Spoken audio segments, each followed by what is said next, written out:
And welcome back to Coast.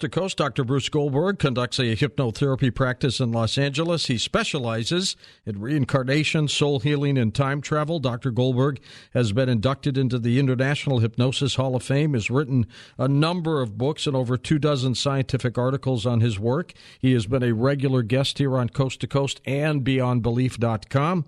And we're going to talk with him tonight about time travel. Bruce, welcome back. Thank you, George, for the privilege to reincarnate, and I always appreciate your fine review of my Exploring the Fifth Dimension book when you said, Dr. Goldberg guides you into a world beyond your wildest expectations. Highly recommended.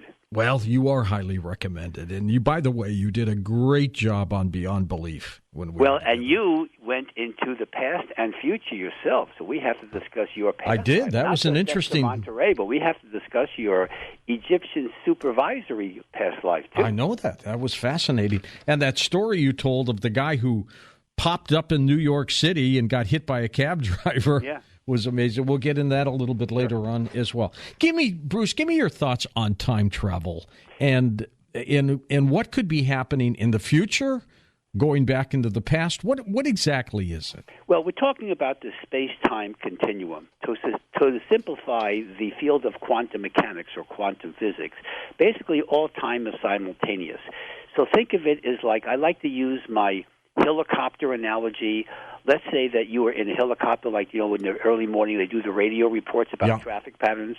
And if you were, let's say, I'm going to use Los Angeles as an analogy here. If you were in, let's say, where I am in Woodland Hills, and you were traveling towards Burbank, let's say, okay, and you're going to pass by, say, Sherman Oaks in the intermediary. If you were in a car in Woodland Hills, you couldn't see a car in Sherman Oaks or Burbank. It's too far. But if you're in a helicopter several hundred feet above the Earth, you can see all three cars at the same time, you see? Mm-hmm. So when you enter into the space-time continuum, which any alpha brainwave or hypnotic or meditation or yoga or biofeedback or any of these techniques, now you're in the fifth dimension, literally, and therefore all time is simultaneous. And these come out of Einstein's theory of relativity. It comes out of quantum mechanics, the string theory, all these. We have the mathematical models, so there's really no argument in the field about this. So basically what I'm doing here is just simply focusing people so that they can perceive into the past or the future. And what they're doing is they're accessing something we call the Akashic records. And this is like a chart, like a fifth-dimensional computer chip stored on the causal plane, a different dimension. But you can access it from any dimension. And this is a memory or a recommendation or an actual detailed analysis of like a video file kind of thing, if you want to think of it that way, of your past, present, future, and even parallel lives. Everything is stored there. And that's what we're doing is we're accessing it with hypnosis. Who stores the information? Well, there isn't like a librarian. We don't really know the details. It just kind of dumps into it somehow, huh? It's just simply, you can say, are the spirit guides? Is it the White Brotherhood, they call that, which is the higher entities, the positive entities, representation of the God energy complex? We don't really know who really created the universe, We feel it's in the New Age field, in my personal belief, there's a God energy complex. And the spirit guides and angels and things like that, mostly the angels, which are direct messengers of God, created all these dimensions, and we're just simply trying to work out our karma so we can avoid and eliminate the tendency to reincarnate. Now, when we talk about time travel, do you think it's conceivable that there are time travelers in the future who are coming back here now? Okay, actually, technically, yes, in the works. The term chrononos is the term I use to describe time travelers from our future. So to make it simple, I wrote my Time Travelers from Our Future book. My Egypt book also details the time travelers and their interaction, how they come back and actually have created our civilization technologically. They've been in Atlantis and Lemuria and all these, in ancient Egypt and all these places. But let me give you the big picture. In approximately the year 3050, so a little over 1,000 years from now, there's going to be a man by the name of Tatos, T-A-A-T-O-S is how you spell his name. And he is a Da Vinci of the future. He is a historian, archaeologist. He's a medically trained person. He's a quantum physicist or a geophysicist. He's everything. And what he does, he develops a machine called the Wormhole Linear Accelerator, the WLA. And this is a machine that literally enlarges a wormhole to classical size so that he and his crew can get into a ship and travel back in time. Now, the mathematical model for this is known today. The famous astrophysicist at Caltech known as Kip Thorne, the one who actually he wrote a scientific article in 1988 in the Physical Review Letters. It's a very technical journal. And he did this because he was researching, he was asked by his friend at the time, Carl Sagan, to give the theoretical model for his novel and eventually the movie Contact. So Kip Thorne did the research, came up with a mathematical model which shows exactly what I'm saying, that if you enlarge a wormhole to classic size, line it with exotic matter, which is has negative mass and moves positive forward in time, the opposite of antimatter, then you can actually create a time machine.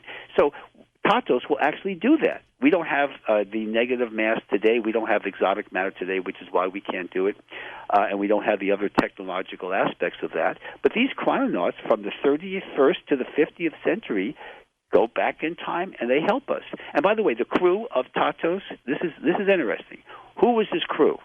These are the names: Geb, Isis, Osiris, and Horus. Sounds like Egyptians. Now, they went back to ancient Egypt first, and of course, if you go back in ancient Egypt as a time traveler, they're going to worship you as a god.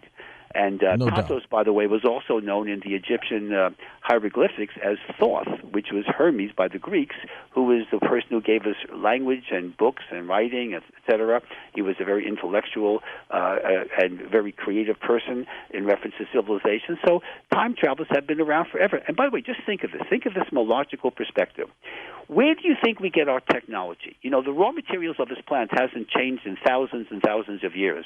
We've had brilliant people living in ancient Egypt, the golden age of Greece, with Plato and Socrates, and Archimedes is really one of the most brilliant guys. And then this guy named Hero back in Rome in about the 1st century AD, he developed a steam engine, which is, by the way, in the Smithsonian, a working model, a little model of it, that the Romans rejected because they thought it didn't work, but it did.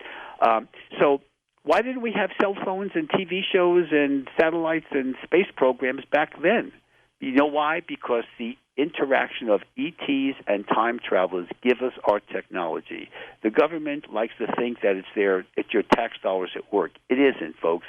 It's the time travelers and the ETs, because there's no other logical explanation why we have our technology today. And isn't it interesting? Every time there's a spike in technology, it's always corroborated and coincides with ET, UFO observations, and some of these time traveler episodes. So that's what it's all about. So what I'm doing here is to actually use hypnosis, a technique which is a natural daydream. It's a natural state of mind, an alpha brainwave that we go through for actually 7 hours a day, 4 hours during the waking day and 3 hours at night in the dream cycle or the REM cycle, and to help people to perceive their past and future lives and to connect with their higher self and to do out-of-body experiences, teleportation, all this, exploring parallel universes. Everything that, that we can do can be done by the use of hypnosis, and some people use meditation, but hypnosis is a lot more efficient and faster. And here's another thing, too, for your listeners out there, because I know I get emails about this all the time. Dreams are usually the sneak previews of your past lives. So if you're dreaming yourself in ancient Egypt or Sumeria or China or Australia or whatever, or Europe in whatever century you're involved, that's usually the way your higher self is giving you access to your Akashic records, and you're able to actually get remnants. And when I do the regressions or progressions means going into the future, then people actually say, something, I had a dream about this, And, of course, we detail it, and some cases are documented. So this is how the time travel works. Time travel is real. It's always been around. All the ancient Greek civilizations, the Romans, the mystery schools, they've all reported this. This is not something I invented. It's like I like to think of it as man did not invent electricity or fire. We discovered it. Okay. Do you think that the UFO visitations now might be time machines from the future? Well, okay, you can actually, yes, the answer is the ETs and the UFOs, their technology is going to be far superior to us because they've been around for millions of years longer than we have. Think of what we've done in the 4.5 billion years on this planet, and mankind's only been around for, 3 or 4 million years, and any kind of intelligent man, let's go to Homo erectus even, a couple of million, 1.5 million years ago to us today, and we've only been around for about, now they say 300,000 years for Homo sapiens sapien. So, of course, if you've been around for just, say, 1,000 years longer than us, and that's a very conservative, low number, you're going to have all this technology. So, but let me show you things about, like, time travel and show you how we can document things.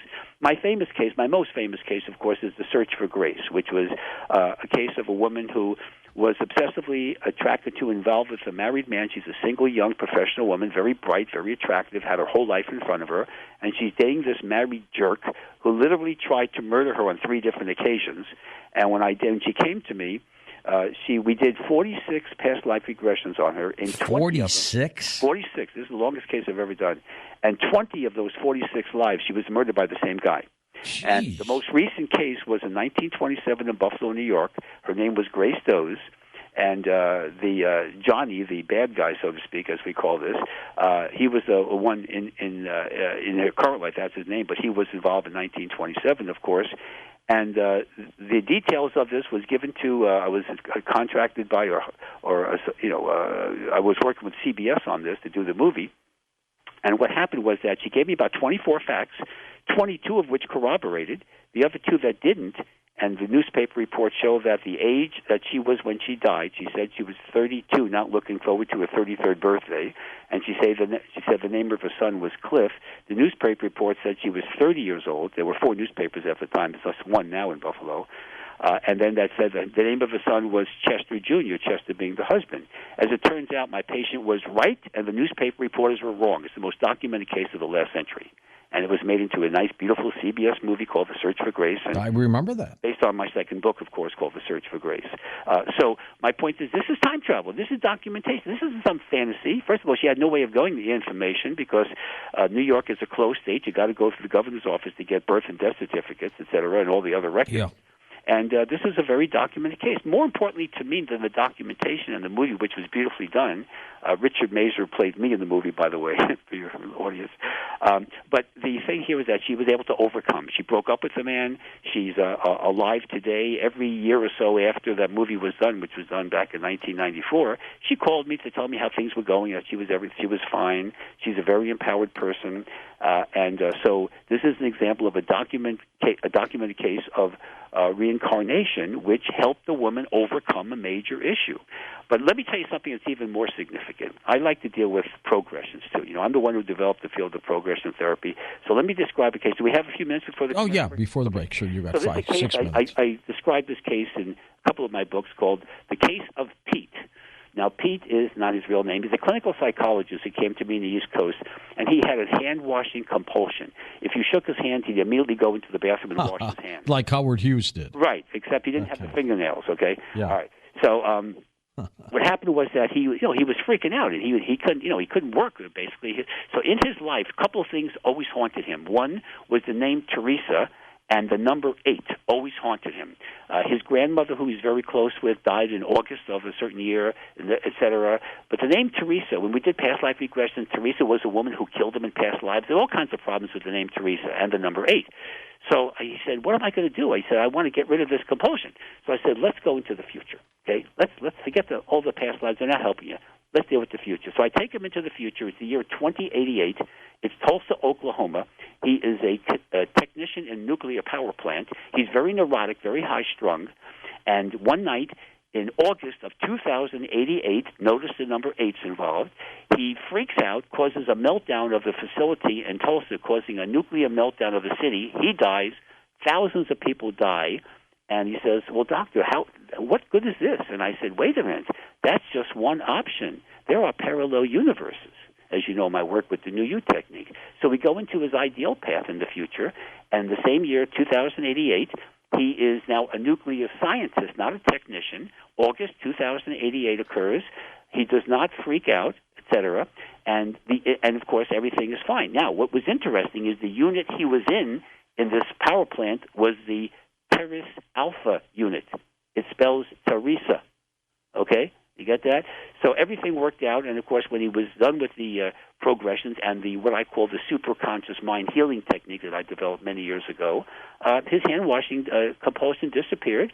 Very empowered, very confident, and it was a great case. But it was a future. The problem occurred in the future, not in the past lives. That's the key. The future can cause current problems.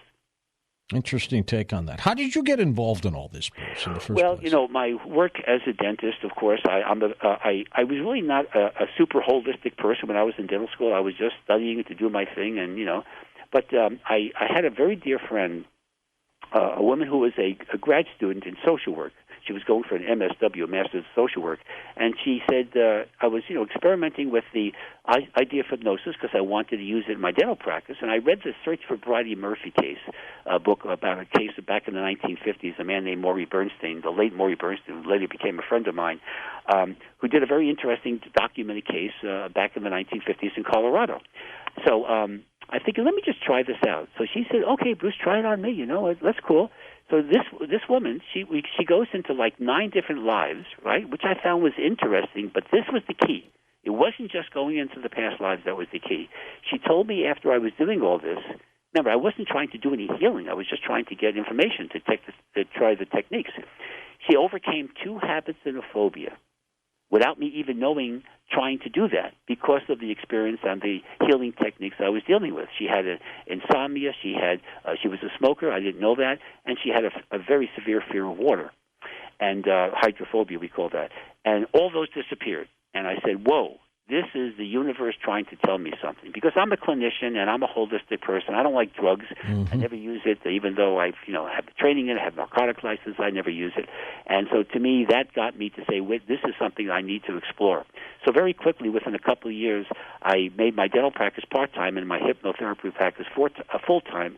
And you fast forward about 44 years, and now we are today. So this has always been my life-long goal, and I love doing it, and people enjoy it. And and you yourself on television, live, without any preparation, went into ancient Egypt, supervising the Pyramid of Giza construction and noting anti-gravity flying crafts that were involved in moving the stones. Now, what's interesting about that, and that was your past life, is that is the exact technique I described in my Time Travelers from Our Future book, in my Egypt book, to show how the time travelers helped build the Pyramid of Giza. Isn't that amazing? And you didn't know that, okay? No. Right? So you're coming up with something independently, as many of my patients have. This is called Whatley's Law of Evidence. When people who don't know each other say the same thing, they can't any contact with each other. It's very circumstantial but credible evidence. So you're an example of that. Of course, to say nothing of Dexter Monterey. Would you say you specialize in reincarnation, time travel, soul healing, or all of the above? All of the above. Bruce, let's talk a little bit about soul healing. Exactly what is that? Well, soul healing simply, we have a subconscious mind, which is the alpha brainwave level we can measure on electroencephalographs, and this is the life force. So we also have, and it's very compromised. Everybody's got a reason for being here, so we have problems and karmic debts to pay for, so to speak. We also have the perfect part of our soul called the higher self, or the superconscious mind is the technical name. And what I do in my practice, and this is what I developed many years ago, I call this the superconscious mind tap, where in hypnosis I'm training a patient to connect with their higher self, and think of it as an energy immune system where your subconscious mind's frequency vibrational rate, or the baseline level, is raised because it's connected to the higher self. You can't lower any of the energy of the higher self. There's universal laws to prevent that, so you can only benefit. The worst that can happen is nothing happens if you don't do it well or just reject it. You have control over that. But if you accept it, then you can raise the frequency vibrational rate, and you can become immune to issues you were previously vulnerable to. But soul healing is really a shamanic discipline. Anytime you're dealing with energy healing, you're actually dealing with a branch of shamanism.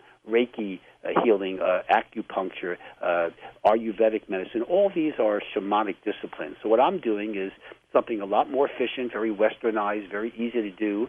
And anyone can do this, by the way, just like you. I've never worked with you before. I did an Akashic record scan on you with the Dexter Monterey Life in Zor. But we didn't have any prep, and you went into a past and future life right on your show. And let me tell you, it's a very relaxing state. You still have control over yourself. It's not like you've passed out or anything, but these images come into your head, Bruce. Mm-hmm. It's really strange. Well, remember, you want to hear something that goes back a few years? Remember when I did the first guy interview with you, that woman Peggy from Colorado who had the regression done on the show? And yes, I remember that. She went back into the Renaissance. She was a male about 400 years ago, and she was a painter, and she was studying in a studio, with a bunch of like an apprentice, and she eventually became a portrait painter. And when I asked her what's going on with her life now, because I gave her the instruction, go to a life that would be relevant to who you are now, in her current life, she is a painter, but she was never trained. I mean, portrait painting without any training whatsoever, that is not an easy situation. So here was a karmic relevancy about how the origin of her talents in this life, as an example, you see. So people can explore the talents. They can explore relationships with their loved ones. They can overcome any issue, anything that's humanly possible. That's what soul healing is. Soul healing is simply raising the frequency, vibrational rate, the quality, not the quantity, of the subconscious mind or soul, which is our life force, the prana of the East Indians, okay? The Chinese call it the chi, the Japanese the ki. We call it the subconscious. It's all the same thing. And the advantage of soul healing, and what I do, especially with regression techniques and other things, is this. Number one, you remove the fear of death. That's a biggie, especially as people get older. They're cramming for the final, as I call it, Secondly, you get psychic empowerment. You eliminate bad habits, phobias, etc. You take charge of your life and overcome self-defeating sequences or self-sabotage, things like procrastination or gambling compulsions or drugs or whatever. And the third thing is you access your higher self. You can see your past or future lives or even parallel lives, and you can grow and learn about yourself and grow as a soul. You can become more spiritual and more empowered. You see, the only thing that keeps us in the karmic cycle is fear. If you overcome fear, you're going to ascend. It's eventually just a matter of time. So to me, overcoming fear is everything. Unfortunately, the world that we live in, if you don't deal with these spiritual techniques, the world that we live in is extremely fear-based. The government scares the kazooties out of you, corporations, religion, everybody scares you. If you allow it. If you don't, then you grow. So the whole point of my work is to help people overcome fear and do it themselves. That's why it's self-hypnosis. I'm only responsible, and I have to make this point clearly because I always get calls on this. I'm responsible, folks, for 1% of the therapy.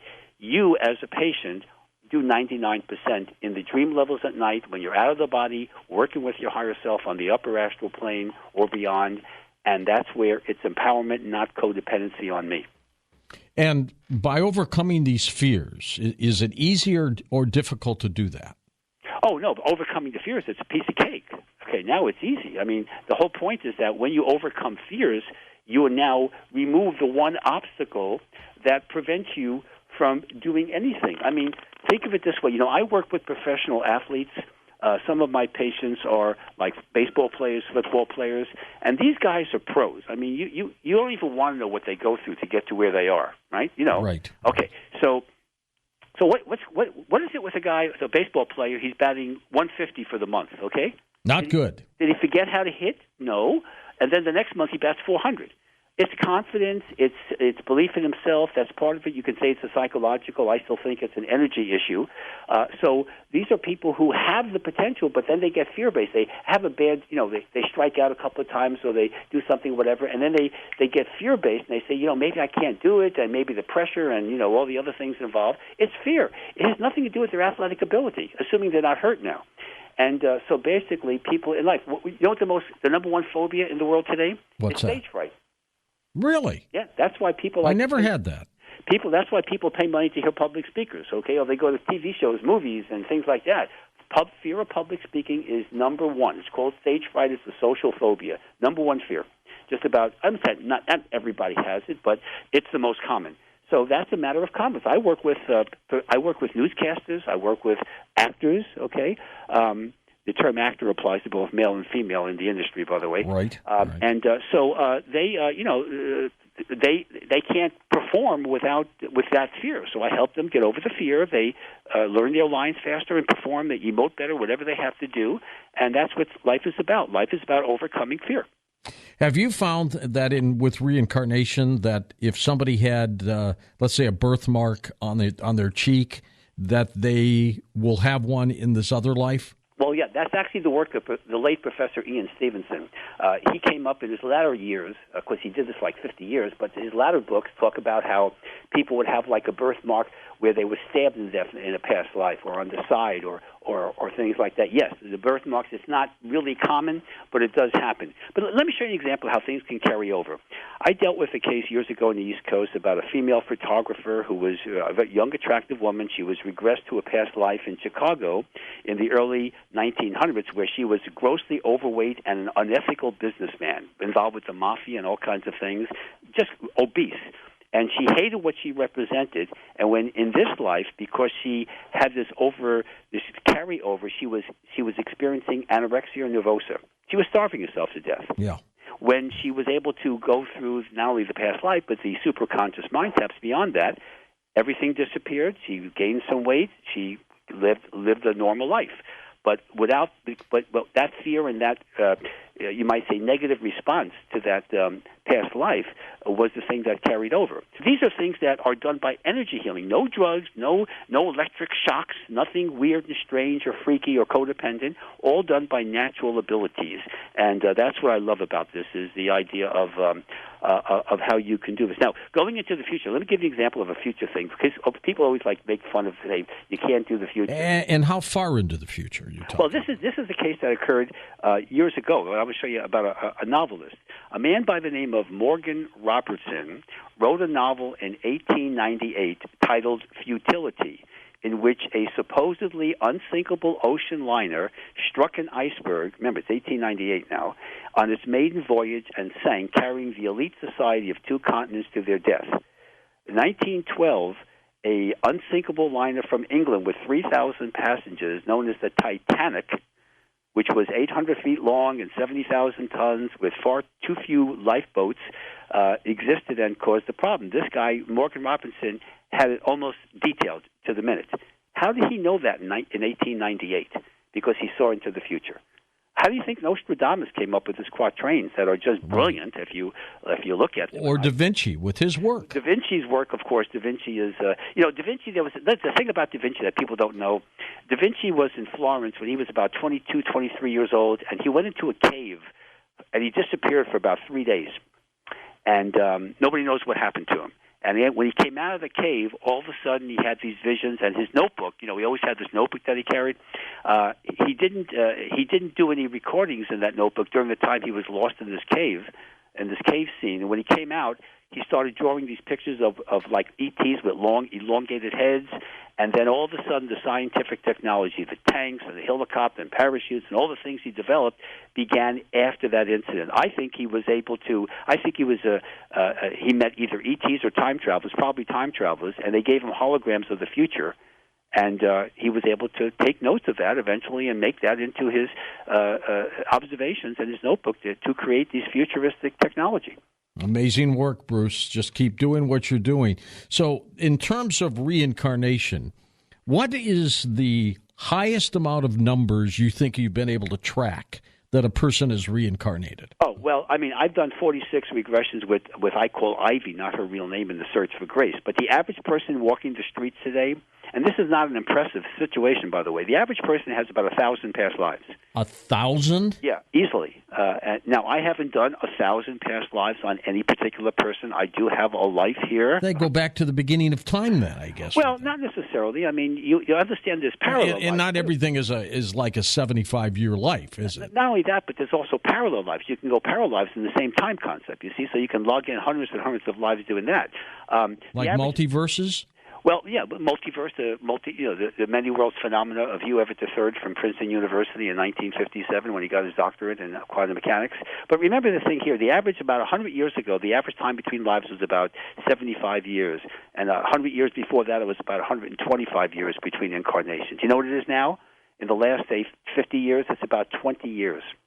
That's it? So when a person dies or crosses in the spirit, within 20 years they're going to reincarnate, and sometimes almost immediately. Like when you're in a war, like the Vietnam War, people would come back very quickly when they died in the Vietnam War, kind of thing, as an example.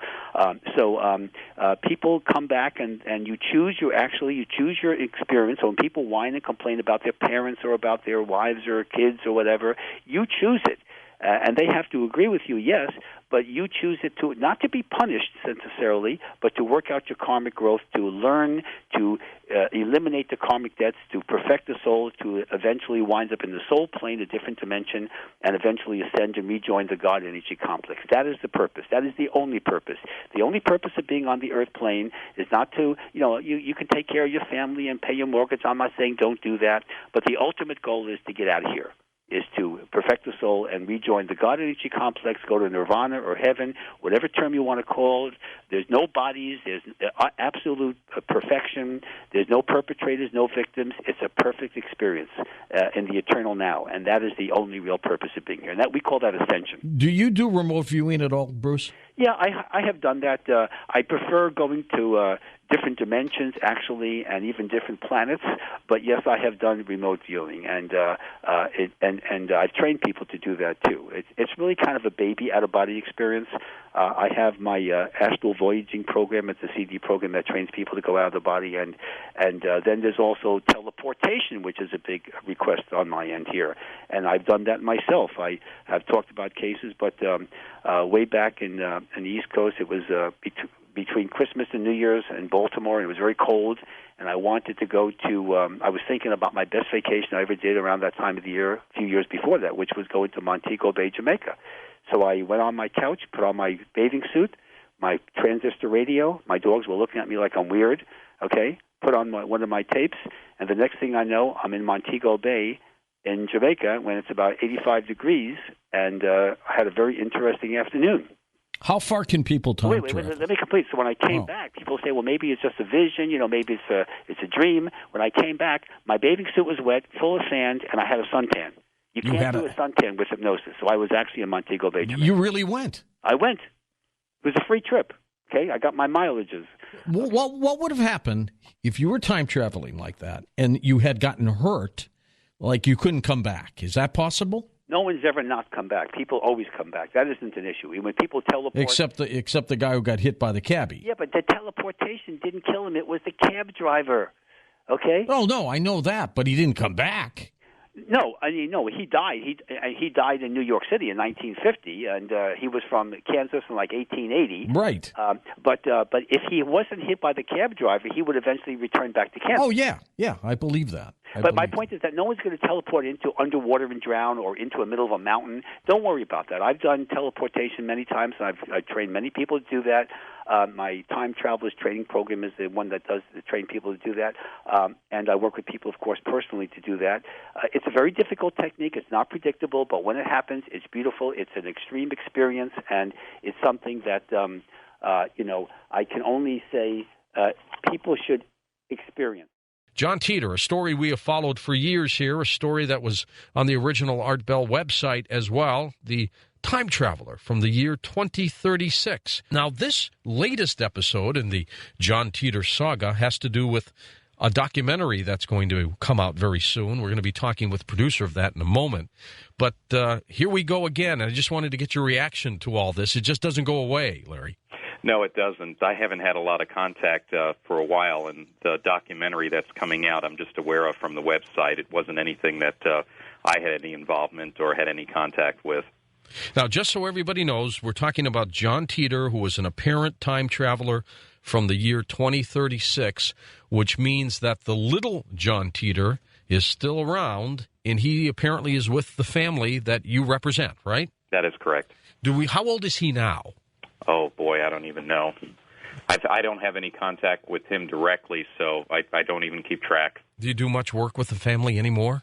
No. As a matter of fact, I hadn't. That's, your producer called and asked, and I said I'd be happy to be on the show, but it's been a few months since I've even had really any contact. So they're not part of the documentary that's coming out?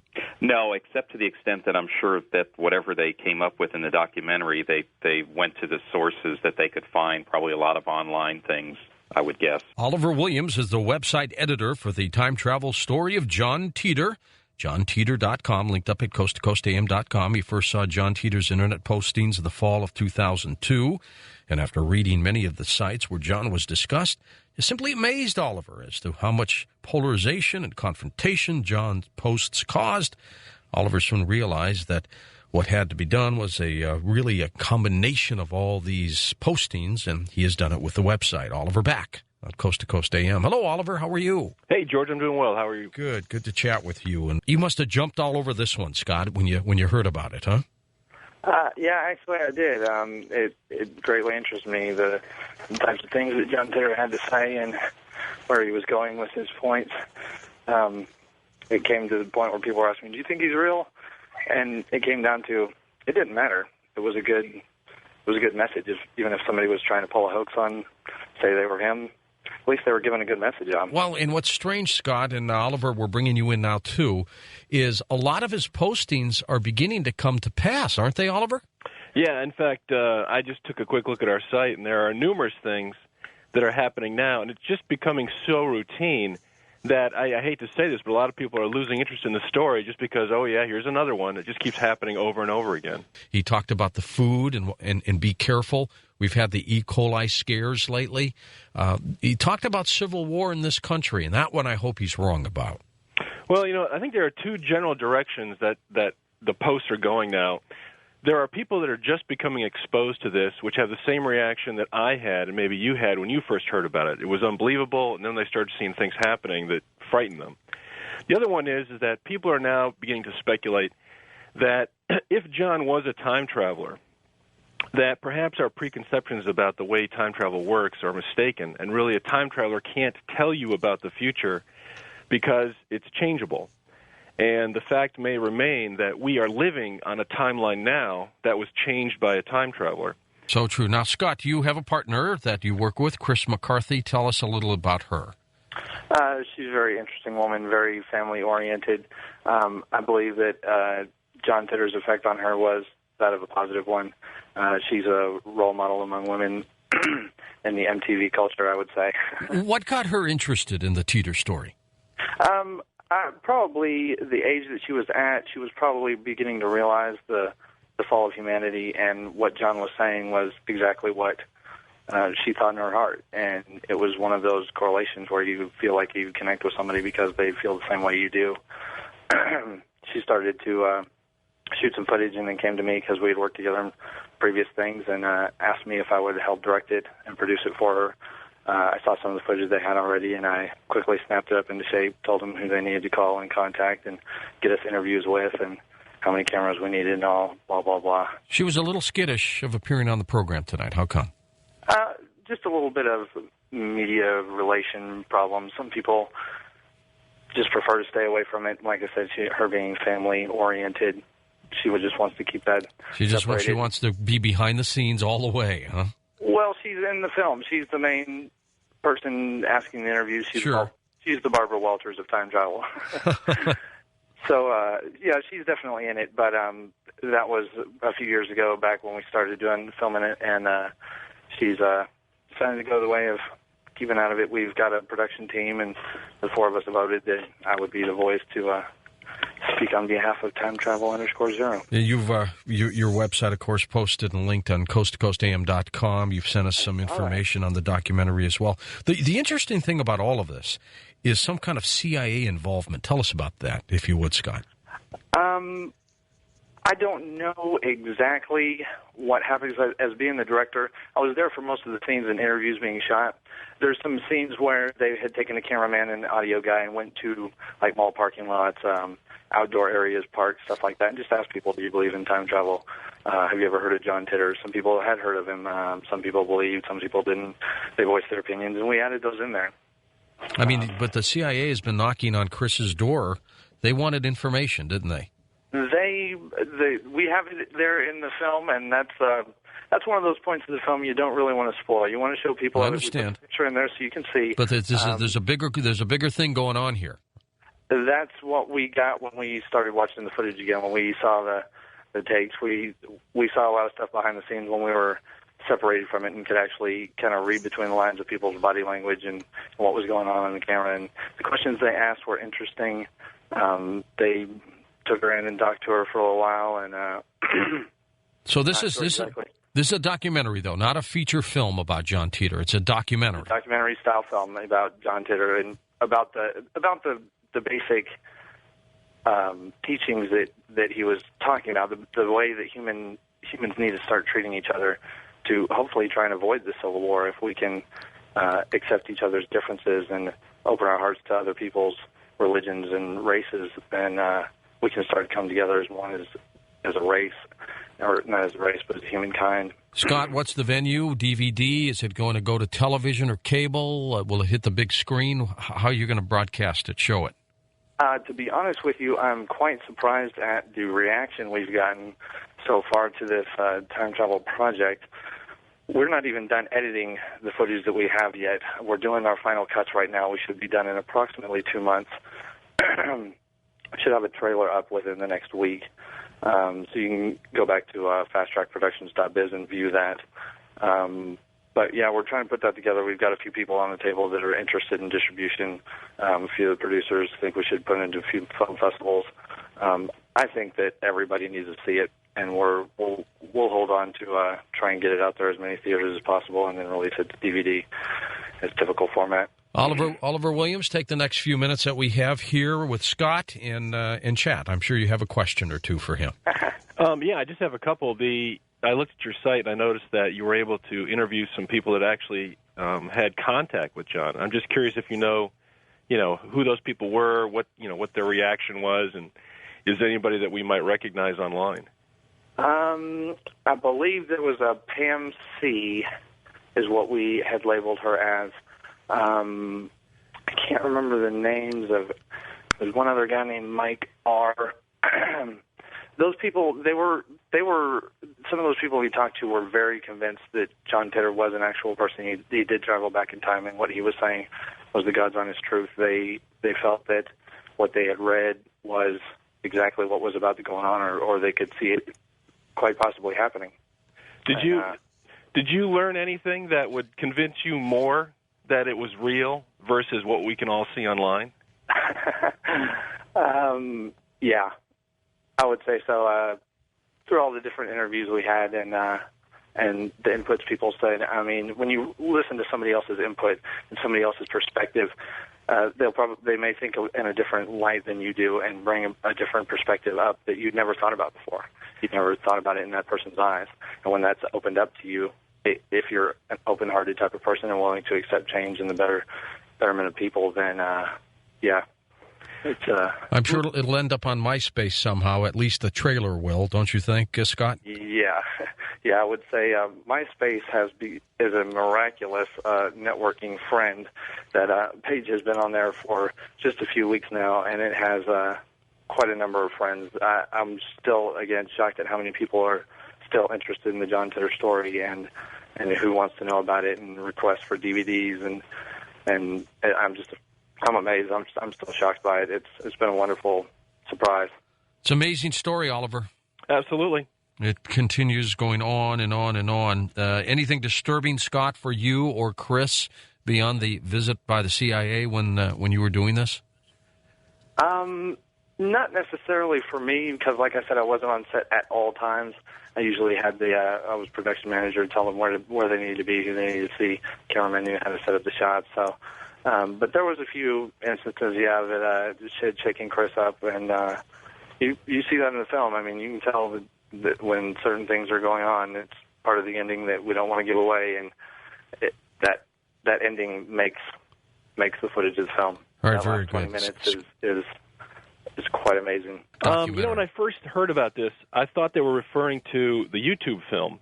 I don't know if you've had a chance to go to it or not. No, I haven't seen that one. Yeah, if you do a YouTube search for John Titor now, you get about 20 or 30 films, and there's one up there, and I may be mistaken, but I'm pretty sure it's the one Larry was working on.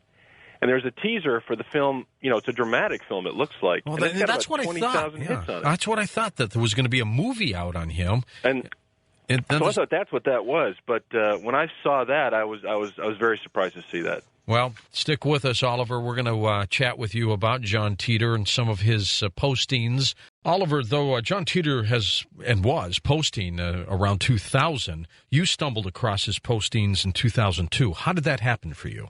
Yeah, actually, I had a friend of mine who told me about the posts. I went online, I started reading them, and the thing that struck me was his first major prediction was he said CERN would announce in 2001 they expect to be able to make black holes in this new facility coming online. And when that came out, after he had made the prediction, that's when this thing started picking up steam. There are some people who have emailed me since you've been on the program over the last couple of years, and they say, Oliver Williams is John Titor. Yeah, I get that a lot. I don't know how to respond to that. I guess I could say I'm his biggest fan. But no, I am not John Titor. I mean, you could, if you were, you could say it, and you wouldn't be anything less for it. No, I agree with you. However, I'm not John Titor. There are some people out there that we've been trying to focus on, or that have been focused on. Sure. And, their lives were made miserable, and then they came out and said, I'm not John Titor. And in fact, I think they're nailing a couple of guys who have some web posts and some forums, and they think that's John. But in the end, it never pans out to be who they think it is. In your opinion, and I do believe in the future there will be some kind of time travel, but in your opinion, do you think the John Titor story is real? Again, I go back and forth. Some days I think this is just fun and it's not real, and then there are other days where I read things in the news and I go, I cannot understand how they are nailing this like the way that they are. I just don't understand how it's happening. See, and if this is what pulls me also, if time travel is possible in the future, and I just said it, I think it will be, then there's no reason why they couldn't come back. And so it's possible. True, but again, I'll go back to the point I made a little earlier. Think about your preconceived notion of what a time traveler is. Maybe we've got it all wrong. If a time traveler shows up, how do we know for sure that they know the future? If time changes based on the way time travelers show up and change things, then they don't know the future either. And the only way to prove that they're a time traveler is to actually take you in the machine and travel someplace else, and then you have the same problem. So this whole question about where are the time travelers, if time travel is real, well, they don't want to show themselves because they're going to be taken to some lab and their time machine is going to be taken apart, and I'm sure they're going to be spending a lot of miserable time doing that. All these events that have been going on since I talked to you in October, some of them seem to be pinpointed exactly the way that John Titor had talked about. And I'm just wondering, because you have analyzed a lot of this, if you see some things here or a pattern with Titor's predictions or what he basically saw. Absolutely. And it's interesting that you brought that up first, because that's become a big speculation, a lot of the email that I'm getting, talking about are things going the way John spoke about, or are they going in another direction? For example, John said that we would see the beginnings of some sort of a civil conflict in the United States in 2004 and 5, and then it would be obvious by 2008. So a lot of people are looking for those signs now to see if that's happening, or if John was wrong and we're not on that same track. Let's talk a little bit about some of the things he talked about, Oliver. Of course, the story that I just had, mad cow disease, he talked a lot about that, didn't he? Yes, he mentioned that. Actually, he mentioned that more often than just about anything else he said, except how his time machine worked. And when you were talking about that article, that was one that we just put up on our site today. Actually, I scrambled, and I got a whole bunch of new stuff up there that you can get to the links right away. But that was one of the articles, and there are a whole handful of others, even in the last couple of months, about how they're starting to take it more seriously. They're a little more concerned. I'll tell you, one thing that came to me when you were reading that article is they put 29 cows down, but how do we know it's not the 30th cow that makes it into the food chain that's got the problem? That's exactly right. I mean, statistically, this doesn't seem right. If they're only catching one or two cows, then there's got to be one or two more out there that might have it. It started in 2000, in November of 2000, for a period of 4 months. A person calling themselves John Titor went on the Internet, and they went into various chat rooms and forums, and they started telling a tale about how they were a time traveler from the year 2036. And it wasn't just a haphazard story. He or she or whoever it was gave very detailed information about who they were, why they were here, how the time machine worked, and they went on to make statements and comments about our future that many people have considered to be predictions. I first became aware of it about a year or so after the person had left, and it was very annoying trying to go around to all these different sites to read what he had posted. So I collected it all in one spot, and that's how my website got started. I started getting email from people with news stories and with their comments and ideas, and that's basically how the site took off. And I tell you, today it's evolved into some weird social phenomenon. I don't know if you've had a chance to take a look at the site, but there's a documentary with Michio Kaku in it now about John Titor. Yeah. There's a professional dancer in L.A. named Caitlin Carradine who's doing a ballet, right? Yeah. And I think it's right in your backyard, actually. Yeah, sure is. Also, I've heard rumors that someone's doing a comic book now. So, regardless of what you think about the predictions, his story and his attitude towards us has definitely struck a nerve somewhere. There's no doubt about that. When you think about time travel in today's era, you say, generally most people say impossible, can't be done. However, if you think about it in his time period, 2036, it might be possible. And if it is possible, then, Oliver, then the possibility is pretty huge that someone like John Titor or others might want to go back into time. Oh, I agree. I'll tell you another interesting point to make is that back when John was here, if you were to talk about multiple dimensions and time travel and anything like that, you would have been written off as ridiculous. And I've even heard comments by Michio Kaku now saying that they honestly believe that multiple dimensions, not only are they real, but they're spending money now trying to find them. Yes, Michio believes there could be thousands and thousands of them. So we're seeing sort of a gradual acceptance of something that was said by some guy on the internet that was crazy, and now people are starting to take it a little more seriously. This time period of 2036, did John Titor talk specifically about what was going on during that time period? Yes. In fact, that was one of the reasons why he ended up coming back in time. The future that John described was not very pleasant. There had been a period of civil war in the United States. There had been a World War III. He talked about what led up to that. Some of the things people are pointing to now, saying, "Oh, that's exactly what's happening." So the world that John lived in was not a very pleasant place, and it was different. But he also described community life as being much closer together. People grew closer together. They depended on each other. A lot of the values that we wish we had, apparently he had. So there were ups and downs to the way John described the future. And also, did he needed to come back and somehow grab some parts of a computer or something, didn't he? Yes. According to John, Y2K, well, let me back up a little bit. The way John described time travel, he said you're actually stepping between multiple dimensions that are almost exactly the same. But he described his point of origin as being different from ours because Y2K happened on his timeline, but it didn't happen for us. So part of his mission involved coming back in time to get a computer system in 1975 that they needed in the year 2036 to either fix or manipulate or do something in order to compensate for the Y2K problem they had. When you were on with me in October, I started getting emails from some IBM employees who said, Oliver Williams is telling it exactly the way it was. I mean, they had the model numbers, they had part numbers, they even knew that part that you were talking about that John needed to come back and get, the part from that computer. It was amazing. And since you brought that up, of course, there was also that engineer that came. The interesting thing was John said that the ability that this computer had was unknown to anybody in 1975 and even when he came back. So by giving us that information, he was basically telling us something that nobody knew about, and that's when the IBM engineers came forward and said, yeah, he's telling the truth. How did he know about that? Because we were told to keep our mouths closed about that. So it's kind of interesting that a piece of information may have come from the future that nobody would have known about otherwise.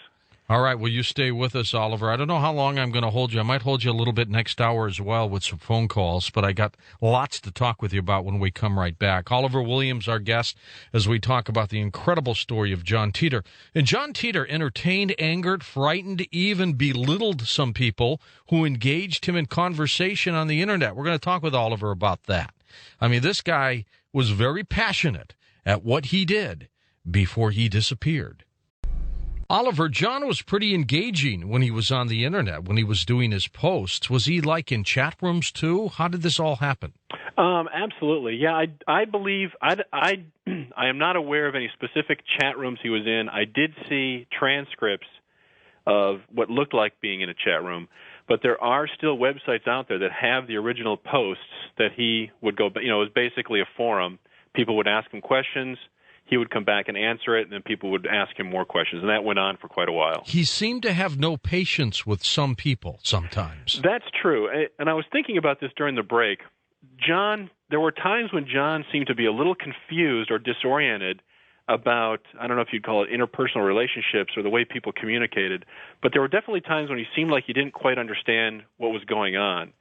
And there were also times when people would challenge him, and he got angry. There were at least 3 or 4 times where it was obvious he was not happy at all with some of the questions he was getting and some of the responses that people were having. This computer, 5100, we've got a friend named Bad Boy. He's with a chat room called the Imaginative Worlds Explorers, and he did some checking on the last time you were on with me talking about Titor. The computer was on at eBay, and I guess now they're all gone. Yeah, I remember that. See, that's an interesting point. The fact that we now know that time travelers might be coming back to get 5100s from IBM, have we created a market now that wouldn't have existed? People are stashing them away, waiting for the future when they'll need them. That's a good point.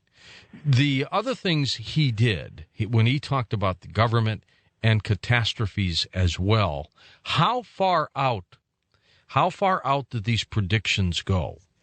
As far as time? Yes. I would say it was basically the near future. He gave us specific dates that were later on. Like, for example, he said that in 2015, the Third World War would start. He talked about how mad cow would be a huge problem, starting to get worse, and would be bad by then. He talked about specific dates where countries would start engaging. For example, China. He went on and on about how that part of the world would change, how China would absorb Japan, Korea, and Taiwan. And we have some news links up there, of course, about how China's relationship is now changing with the rest of the world. So he did give specific dates about specific events that went out close to, I'd say, like 2020. And then he just disappeared. That's correct. He said he was going back to his time because he had completed his mission, and then he was just gone. Scuttlebutt around the Internet. They didn't know if he was real or not. I guess what has got people concerned and frightened is that he seemed to be pretty accurate about what he talked about. Yeah, and this is another interesting point, is that John explained that since he had come back and he was telling us these things, that they could be changed, that the future was not set. So, as an example, let's say you were a time traveler, George, and you went back to, say, 1972 or 1971, and you burned down the Watergate building. Mm-hmm. Would Jimmy Carter still be president? For that matter, would Ronald Reagan even be president? Well, what do you mean, would Richard Nixon still be president? Well, exactly. If Watergate had never happened, would Nixon have stayed president? Right. But at the same time, other things probably wouldn't have changed, like the computer. Microsoft would still invent Windows. AIDS would still be a problem. I mean, other things that you wouldn't have affected by that one act would still have happened. And I think a lot of people are now starting to look at the John Titor situation the same way. Oliver, if you had the ability to go back in the time, like John Titor did, isn't it an obligation to try to save the ills of the planet? Or is it like an unwritten rule where you have to sit back and do nothing? You just monitor, you watch. Maybe you point a few things out like he did, but you just don't get involved. I think from our perspective, the answer to that question is yes, because we would feel that we had some responsibility. But John explained that because there are so many multiple universes where the same thing is going on over and over again, there's really no point in doing anything in any particular spot that you're at, because you're really not affecting anything in the long run. In other words, if you were a time traveler and you went back and you changed something, there are an infinite number of other, places and timelines out there where it's still happening. So it's almost like a drop in the bucket. And, time travelers apparently have better things to do than try and help us. So you see, if I went back into time, I'd want to take out Hitler, for example, or something like that. Well, okay. Okay, I'll go back to an example John gave. He said that if you knew World War II was going to happen, you knew when the Japanese were going to attack Pearl Harbor, would you go back and tell the radar operators looking for those planes that they were coming? And his point was that let's say you did that, and Pearl Harbor never happened, and we were able to knock all the Japanese out of the sky, and Pearl Harbor never happened, so therefore we don't go into World War II. Therefore, Germany develops the atomic bomb. And by the time they're bombing London or even New York, we're not even geared up for a war yet. Like an old Twilight Zone episode, then, no matter what you do, there are always consequences. Exactly. And that was a point he made over and over again. So you simply have to sit back and let it unfold, as tragic as it is. I mean, here's another example. December 26, 2004. Do you go to Indonesia and run up and down the shoreline with a big foghorn and say, there's going to be a tsunami, get out of here? Would you warn people, or would you sit back and watch it happen? That's a good question, because in the post, he was very specific that he was not going to answer questions about natural disasters or anything where people would die like that, because his logic was that people that wouldn't have died would be alive, or people that would die would be alive, and people that might not have died would have died, and that would have had a tremendous impact on what was going to happen next. He stayed away from sports and lotteries and scores and things like that. Who would be president? And the logic is sound. He said, if I told you who the president was going to be, then you could go out and affect that outcome. So that was the reason why he didn't give specific information about people. Let's assume for a moment that he was not a time traveler. I guess one could assume, though, he was a pretty, and probably still is, brilliant guy. Yeah, that's also been talked about, and basically the outcome of that is that whoever did this, it had to be probably a group of people if he wasn't a time traveler, because he gave documents online, he talked about physics, he knew about all these other subjects that people find it very hard to believe that one person would have known all that and been able to bring it together. If he happened to be an actual time traveler, then it makes a lot of sense, some of the things he says. And did he also not put out an illustration or take a picture? I remember seeing a picture of his time travel machine. He took a couple of pictures of his time machine, posted them online while he was here, and he also posted a schematic of his time machine that apparently was from his operations manual, or which is what he claimed. And the interesting thing about that is there is a standing reward for anyone who can identify that machine, and so far no one's been able to do it. And I assume wherever he went, he took it with him. Exactly. Now, and he did say he was from 2036 on this planet, on Earth. He didn't come from another planet? Yeah, he claimed he was in the Army, and he was based in Tampa, Florida, is where he started from. How old was he in 2036? 38 years old. 38 years old. So when he came back, he came back around 2000, right? Correct. So he was, I guess, he was 2 years old at the same time while he was still here. So somewhere along the line, there was a little 2-year-old John Titor running around. Here's another interesting point.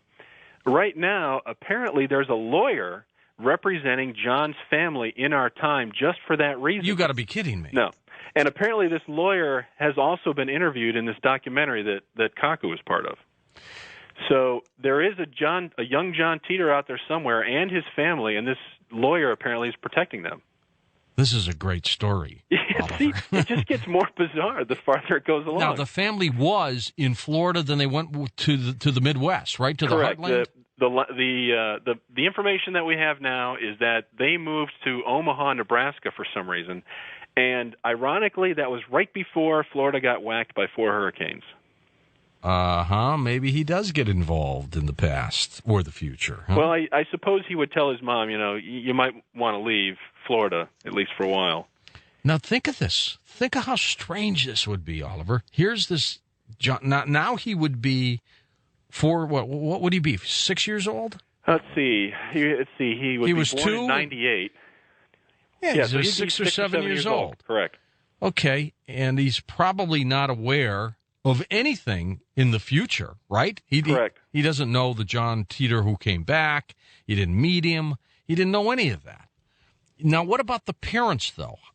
Do you think the John Titor who came back in from time, from 2036, do we know if he really made contact with his parents? He claims that he did. He claims that was one of the first things he did when he got here was he walked up to the front door, knocked on the door, and told them who he was. Hi, Ma. Hi, Dad. Yeah, I'm from the future, and I'm your son.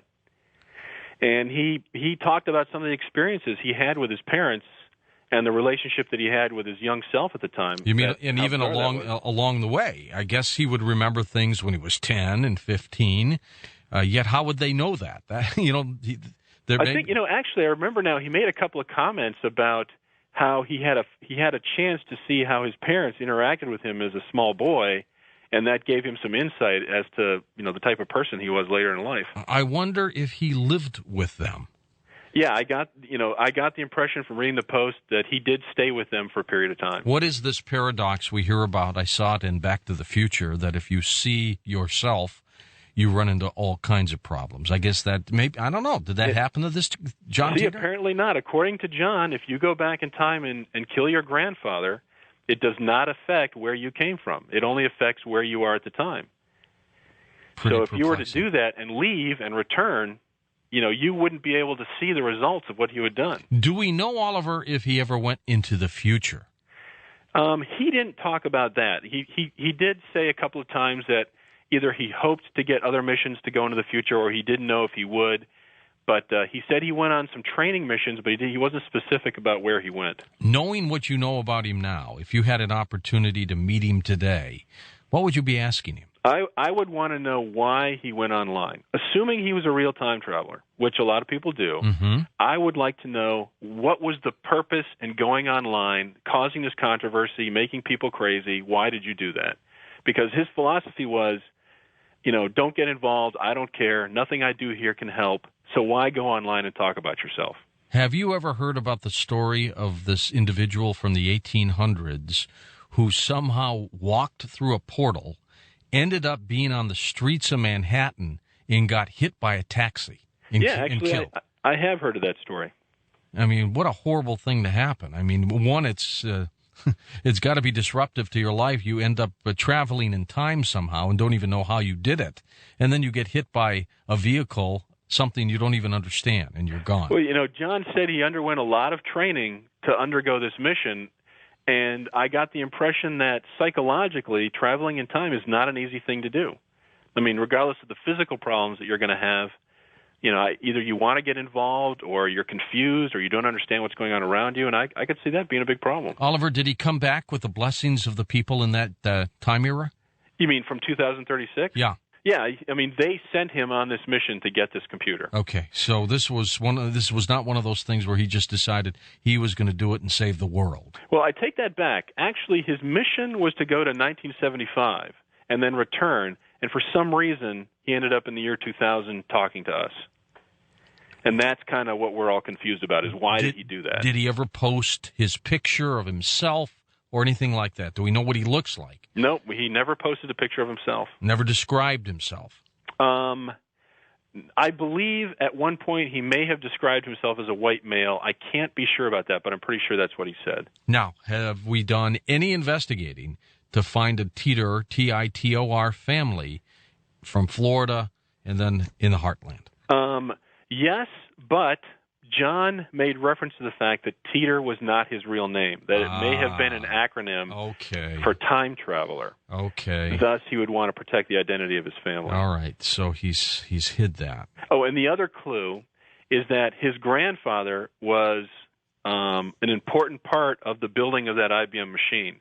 And based on some communications I've had with that engineer who came forward, there was only a handful of people that could have been, like maybe a pool of less than 200 people. So whoever his grandfather was one of those people. May or may not be alive, right? Correct. That would be fascinating. Well, it is perplexing, isn't it?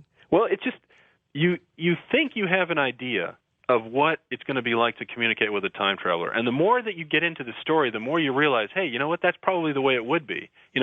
Why would a time traveler come back and tell you which horse won the race or how to get rich? I mean, that's not something that's in their best interest, because we're going to immediately lock them up and we're going to know how they travel in time.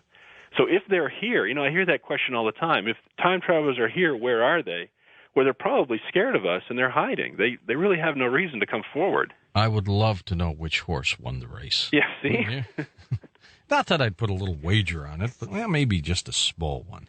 He over this 4-month period he was online, he answered just about any question asked of him, right? Absolutely. He didn't stonewall. He answered, I can't remember any questions that he avoided unless it was with the specific rules he stated, and he even answered questions more than once, which I got the impression sort of annoyed him. I was going to say that. Why did it appear that he got annoyed with some people? I mean, he did go after some people. Yeah, to put it bluntly, he considered us to be lazy, self-centered, civically ignorant sheep. I believe he harbored a lot of anger toward us in general for some of the things that he experienced later in life in 2034 after the war. He blames us, huh? Yeah, I think there is a degree that, he's looking at the way we make decisions, the way we communicate. He made specific references to how we we're going to let our Constitution slip away from us. He was angry about a lot of that, and I think that came forward in the post. When I first started doing Coast to Coast on a regular basis, I had a story of an individual who apparently came back from time, came back, had $500, parlayed it to $500 million in the stock market, got arrested, and then in jail, when they went to talk to him, he disappeared. This was not John Titor, right? No, that was not John Titor. Yes, I've heard that story also. But no, that was not him. At least, I guess, I don't know. Maybe it could have been him. Maybe he came back again. It didn't seem like something he would do, but I don't know. Let's see, with inflation, what would that be worth in 2034? I don't know. Well, who knows? Could be worth a lot. Did he say anything about why they weren't coming back here in droves? I mean, it appeared like it was him. Maybe a few other people came back in the time. You would think that this would be going on a regular basis. And maybe it is. I don't know. Well, okay, two parts to that, I guess, is that even now, I know that I've seen stories about NASA going on eBay to scrounge for old parts for the space shuttle because a lot of those systems aren't made anymore.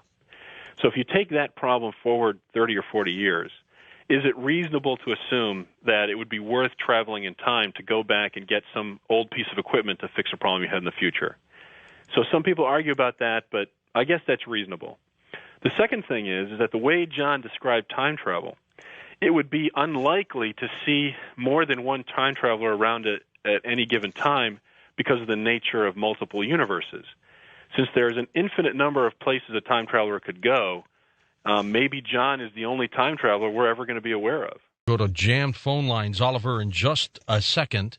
So tell me a little bit about the website. You constantly update it, right? Yeah, basically it comes in waves. Sometimes there'll be nothing, and then all of a sudden we'll get inundated with email, and then we'll go through it and we'll update the site. And if you go to the site now, there's actually 3 articles that are very interesting that we put links up for today.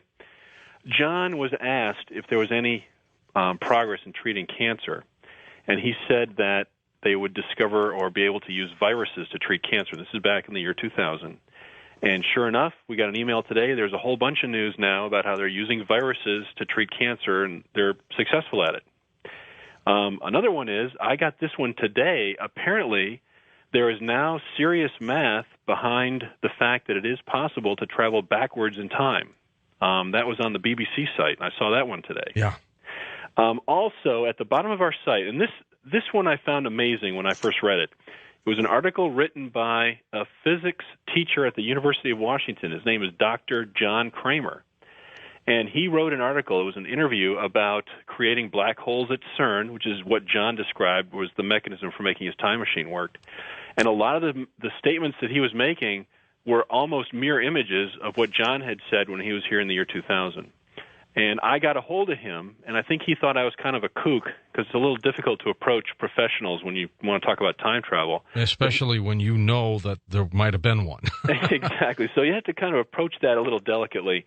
But he had never heard of John Titor, and, according to him, there's some serious science and physics and math now behind the statements that John was making in the year 2000. I'm telling you, Titor was either a bona fide time traveler or the guy was a genius because he understood physics, mathematics, history, the human mind. He knew it all. Up next, Andrew Bashago joins us. Was there some interest with Project Pegasus and the Civil War period? I mean, it seemed like they sent a lot of people there. Yeah, actually, I had 3 encounters with the Civil War. The first chronovisor probe that I went to from the General Manufacturing Company facility in Convent Station, New Jersey, in fall of 1970, set me actually into a Civil War battle where I was overtaken by Confederate forces, and I was actually hiding beneath a berm, and Confederate soldiers were leaping over my location. And I was terrified that I might be bayoneted or something, but of course we couldn't be harmed during the chronovisor probes because we weren't there fully physically. So that was the first encounter with the Civil War.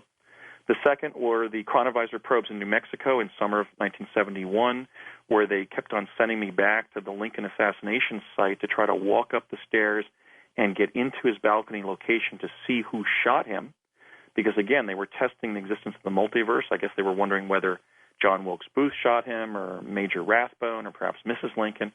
And so I was sent there 4 or 5 times, and slightly different things happened. But, of course, Ford's Theater was always there, and Abraham Lincoln ended up getting shot every time they sent me there. But, for example, when I would walk through the lobby, maybe somebody would pass me at a different angle. Maybe a gentleman who'd been talking to a lady was actually talking to 2 ladies on another probe. So there were these slight changes in the scenario, but very minor ones. And each time, unfortunately, President Lincoln died there that night. The third, of course, was the trip to Gettysburg in spring of 1972. I don't think they were using time travel technology to scrutinize the Civil War. Okay. I think the explanation for this focus on the Civil War was basically that it provided an excellent background, an excellent time and place against which to experiment with time travel technology. For one thing, they had a 100-year accumulation of the works of major American historians describing the great battles and events during the Civil War. So when they sent us somewhere, they knew what was going to be occurring on that day in that location. And I think another reason they may have been focusing on the Civil War so much is that because they were utilizing children in at least a major part of their time travel experiments, they wanted to send us to a time when it would be normal for children to be by themselves, to be dislocated from their families, to be wandering the countryside, and to be involved in adult activities, for example, as Union bugle boys and drummers and so forth. So I think it was really germane to their goals in time travel experimentation rather than any particular interest that they had in the Civil War. Did they tell you, Andy, not to get involved in, messing up past events? Absolutely. We received essentially a whole afternoon of lecture that essentially imparted to us the prime directive of Star Trek fame of when they were sending us not to another planet, of course, but to another point in the time-space continuum. We were absolutely instructed to never pick up anything unnecessarily, never move something, never try to intervene necessarily to change an event, never to take anything back with us. We were there just to be observers and to essentially be able to report back to them what we saw in a particular point in time. Remarkable story, truly. So they were concerned about the butterfly effect and the thought that, well, what if we told something to somebody that then resulted in discovery that altered the timeline in the future and so forth. We were there just to really observe and not interfere and make sure that there was really no alteration of the timeline beyond our presence there. But I must say that they found, as was discussed by the project administrator when they shut down time travel to the past via chronovisor at the Sandia Auditorium in the middle of the first summer of 1971, and this is virtually a direct quote, he said, "Listen, gentlemen, every time we send the same child or a different child to the same past event, it changes, maybe a little bit, but it changes. And therefore, while we're gathering intelligence data about past events, it's not reliable because it's changing." So the very act of sending the same child or a different child to the same quote-unquote event was, I guess, as a result of the Heisenberg uncertainty principle, changing that event a little bit. Would you go back again? Do you miss that? I don't really miss time traveling to the past. I think I would certainly probably teleport again, although that was sort of terrifying. I think if I had the opportunity to teleport, I would probably try to undertake an important mission, because it was stressful to go back and encounter a past time and then be extracted from that location and have to cope with my normal life again. I think if I was to go back in time again, it would be to approach Thomas Alva Edison in 1884, right before Nikola Tesla emigrated to this country. And I would urge Thomas Edison to view Nikola Tesla as a protege to be mentored and not as a competitor to be undermined. Because if there had been a better relationship between Edison and Tesla, I think we'd be living in a much better world today. Edison could have helped him a lot. He could have, certainly. And he was concerned. You know, he brought Tesla over when Tesla had solved an engineering problem that Edison had posted a $50,000 reward for. In fact, Edison actually welched on that reward and didn't financially remunerate Tesla. And Tesla had financial problems during the rest of his life. So when Westinghouse and Edison teamed up and sabotaged the career of Nikola Tesla, we really entered a more negative timeline than we would have if the works of Tesla had become dominant and had defined the 20th century in the way that I think they're going to define the 21st century. If you could go forward into time, if you did this again, where would you go? Boy, that's a tough one. I had an experience as a small child in my grandmother's house in Pennsylvania where an elderly man appeared on a sofa in an upstairs bedroom and looked over and smiled at me wistfully, and I think that may have actually been me in the future. So I think what I would do, because I had such a wonderful childhood, growing up in such a remarkable, loving family, but also was given the cosmic privilege to participate in the early days of time-space exploration on behalf of the people of the United States, I think what I would probably do is go back to some ordinary memory in my childhood, maybe watch myself ice skating on a community pond or sitting in my third-grade classroom solving my times tables, or just some innocent moment when I was able to enjoy an ordinary childhood. If you saw some calamity that was going to occur for you, let's say you were going to get hit by a car, not killed, obviously, because here you are, but something like that, would you have broken the rules to try to help yourself? Well, I think that there's some misapprehension about how that actually works. When you go back in time, you're basically visiting yourself as an older version of yourself from the future. So you're actually a third party relative to your identity in the past. You don't merge with yourself in the past so that you're able to alter your alpha timeline and permanently change your present and future.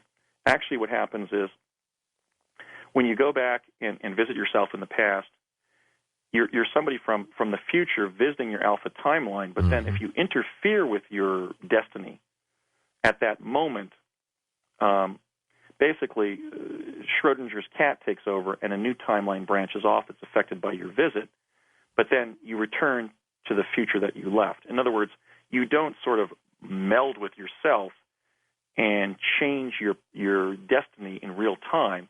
You're more or less visiting yourself, almost like a clone, sort of an identical twin separated in time. I've received a number of really heart-rending letters from people since I appeared on your show last November 11th, where people have literally begged me for information about time travel because they want to go back and protect a loved one who experienced an untimely death, yes, or let's say an accident that they had that affected their health. And I have to tell them that, look, when you go back and visit yourself in the past, you're imposing on yourself the bizarre experience of a visit from an older version of yourself, but you don't meld with yourself so that you can permanently change the outcomes of your existing life. You don't go back to a future that's changed by your intervention.